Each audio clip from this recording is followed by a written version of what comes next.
so da shan wani ya shiga haushi, soyayya ta zahiri ba a yi mata gudun barewa. Assalamu alaikum wa rahmatullahi ta'ala wa barakatuhu.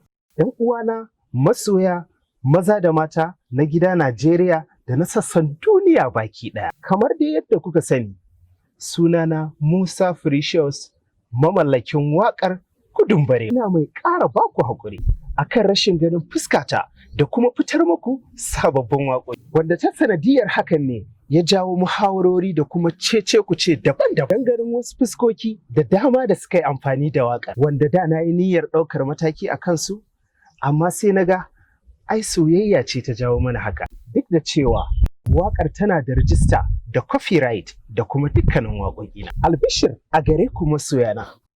Yanzu haka muna cikin aikin waƙar gudun barewa tare da wasu sauran waƙoƙina waɗanda za su nishaɗantar da ku kuma su ƙayatar da ku. Saurari zuwan kundin bidiyon fitattar waƙar gudun barewa nan da 10 ga watan 9 na shekarar 2020 insha Allah.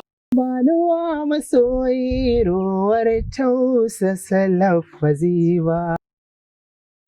Ƙauna ke gushe haushi so bai canja wuri ba. Muna alfahari da ku masoya.